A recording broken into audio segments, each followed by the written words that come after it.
ভিডিওটি সম্পূর্ণ দেখার অনুরোধ রইল। মানুষ নিজের দুঃখে অতটাও দুঃখ হয় না যতটা অন্যের খুশি দেখতে দুঃখ পায়। কারো খারাপ সময়ে পাশে দাঁড়ানো খুবই মহৎ কাজ, কিন্তু যদি সেটা ইতিবাচক চিন্তা নিয়ে হয় তাহলে। আর নেতিবাচক চিন্তা নিয়ে কখনো মহৎ কাজ করা যায় না। কখনো কখনো আমরা ভাবি আমরা কারোর কাছে খুবই গুরুত্বপূর্ণ, কিন্তু বাস্তবে তা নাও হতে পারে। ক্রোধে বলা একটা কথাই হাজারটা ভালো কথাকে ধ্বংস করে দেয় মুহূর্তের মধ্যে। না অতিরিক্ত কথা বলা ভালো, না অতিরিক্ত চুপ থাকা ভালো। যেমন অতিরিক্ত বৃষ্টি ভালো নয়, তেমন অতিরিক্ত রোদও ভালো নয়। কারো ব্যক্তিত্ব জানতে চাইলে নিজের সমস্যার কথা বলে দেখো, আসল ব্যক্তিত্ব বাইরে বেরিয়ে আসবে। অন্ধকারে সৃষ্টিকর্তাকে ডাকুন, সে দিনের আলোতে আপনার জীবন রাঙিয়ে দেবে। মানুষকে চোখের দেখায় চেনা যায় না, সময়ের সাথে সাথে সবারই আসল রূপ আস্তে আস্তে চেনা যায়। কখনো পরিবারের সমস্যা মেটানোর জন্য যদি বাইরের মানুষ দরকার হয়, তখনই বুঝে নেবেন আপনার পরিবারটা আর পরিবার নেই, শেষ হয়ে গেছে। পৃথিবীতে বাঘের কামড়ে যত না লোক মারা যায়, তার থেকে অনেক বেশি লোক মারা যায় মশার কামড়ে। তাই ছোট কোনো ভুলও জীবনের অনেক বড় ক্ষতি করতে পারে। মানুষের কথার আঘাত দেখা যায় না, তাই মানুষ বুঝতেও পারে না কতটা ক্ষতবিক্ষত হয়ে যায়। কতটা পথ একসাথে চললে একটা মানুষকে ঠিকঠাকভাবে চেনা যায় বা জানা যায়, হয়তো সারা জীবনেও যায় না। উচ্চ শিক্ষিত হওয়ার আগে উচ্চ মানসিকতার খুব প্রয়োজন। জীবনে মন থেকে আনন্দ সেদিনই তুমি পাবে যেদিন নিজেকে প্রতিষ্ঠিত করতে পারবে। যদি মাথা উঁচু করে সম্মানের সাথে বাঁচতে চাও, তাহলে তুমি বেশি বেশি করে টাকা উপার্জন করো। কারণ কে কতটা সৎ এটা কেউ দেখে না, কার পকেটে কতটা টাকা আছে এটাই সবাই দেখে। আর এতেই তার বিচার হয় সে কতটা সম্মান পাওয়ার যোগ্য। একটা নীল পাখি খুব ভালোবাসতো আর একটা নীল পাখিকে। তারা একসাথে উড়ে বেড়াতো সীমাহীন ওই নীল আকাশে, গান গাইতো একে অপরকে ঘিরে। হঠাৎ একদিন একটা নীল পাখি পায়ে খুব ব্যথা পেয়ে তার একটি পা হারিয়ে ফেলল। তখন পাখিটি কাঁদতে কাঁদতে অপর পাখিটিকে বলল, তুমি আমাকে ছেড়ে কখনো চলে যাবে না তো? তখন ওই পাখিটা তার কথা শুনে নিজের ডানা দুটি কেটে ফেলে দিয়ে বলল, এবার তো আমি চাইলেও তোমাকে ছেড়ে যেতে পারবো না, তুমি বিশ্বাস রাখতে পারো আমার ওপর। এরপর একদিন খুব বড় ঝড় শুরু হলো, চারিদিকে খুব অন্ধকার হয়ে উঠল। তখন পা কাটা পাখিটি ভয়ে ছটফট করতে লাগলো।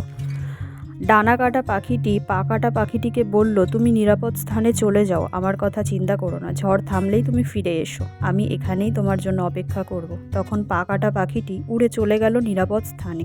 ডানা কাটা পাখিটি ওই জায়গাতেই ঝড়ের মধ্যে থাকলো। তারপর ঝড় থামার পর পা কাটা পাখিটি এসে দেখলো ডানা কাটা পাখিটি মরে পড়ে আছে, আর তার পাশে মাটিতে লেখা ছিল, তুমি যদি একবার আমাকে বলতে আমাকে ছেড়ে যাবে না, তাহলে আমি ঝড় তুফানকে হারিয়ে বেঁচে থাকতাম শুধু তোমারই জন্য।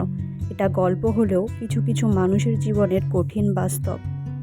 বেশি বুঝতে যাস না রে মন, থাক তুই অবুঝ, শুধু জেনে রাখ বাঁচতে জানলে মরুভূমিটাও সবুজ। মানুষের সাথে কথা কম বলুন, দেখবেন জীবনের অর্ধেক অশান্তি কমে গেছে। অপেক্ষা এক ধরনের মানসিক যন্ত্রণা, তবুও মানুষকে অপেক্ষা করতে হয়, কখনো ভালোবাসার জন্য, কখনো মুক্তির জন্য, আবার কখনো মৃত্যুর জন্য। ভালো মানুষ হতে গেলে বিত্তবান নয়, বিবেকবান হতে হয়। কারো জন্য কখনো নিজেকে পরিবর্তন করো না।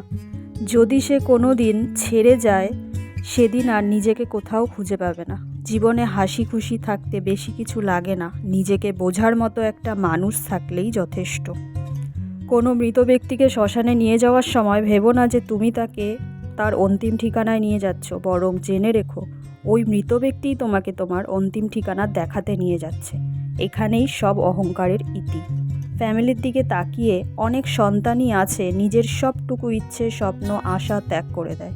কিছু কিছু ভুল সারা জীবন বয়ে বেড়াতে হয়, যেটা দেখা যায় সেটা হয় না, আর যেটা দেখা যায় না সেটাই ঘটে। জীবনে টাকা পয়সা আসবে যাবে, খারাপ সময় আসবে যাবে, কিন্তু প্রিয়জন একবার চলে গেলে আর কখনো ফিরে আসবে না। তাই যাই হয়ে যাক, প্রিয়জনের হাত কখনো ছেড়ে দিও না। কিছু মানুষের বৈশিষ্ট্য স্যান্ডেলের মতো, চলার সময় সাথেও থাকে, আবার পেছনে কাদাও ছেটায়। যদি একসাথে দুজনকে ভালোবেসে ফেলেন তাহলে দ্বিতীয় জনকে বেছে নিন, কারণ প্রথম জনকে যদি সত্যিই ভালোবাসতেন তাহলে কখনো দ্বিতীয় জনের প্রেমে পড়তেন না। আর তারপরেও যদি তৃতীয় জনকে ভালো লাগে তাহলে আগে নিজের চরিত্র ঠিক করুন, তারপর অন্য কাউকে ভালোবাসবেন। যদি দেখেন আপনার পেছনে আপনার নামে সমালোচনা করার লোক বেড়ে যাচ্ছে তাহলে বুঝে নেবেন আপনি সঠিক এবং উন্নতির পথে এগোচ্ছেন, কারণ মানুষ মানুষের কষ্ট সহ্য করতে পারলেও মানুষ মানুষের উন্নতি কখনো সহ্য করতে পারে না। স্ত্রীর মূল্য ঠিক তখনই বুঝবেন যখন অসুখ হয়ে বিছানায় পড়ে থাকবেন, তখন স্ত্রী ছাড়া সেবা করার মতন কাউকে পাশে পাবেন না। স্ত্রী হলো স্বামীর সবচেয়ে বড় শুভাকাঙ্ক্ষী। সফলতার গল্প তারাই লেখে যারা বারবার ব্যর্থ হয়েও আবার উঠে দাঁড়িয়েছে।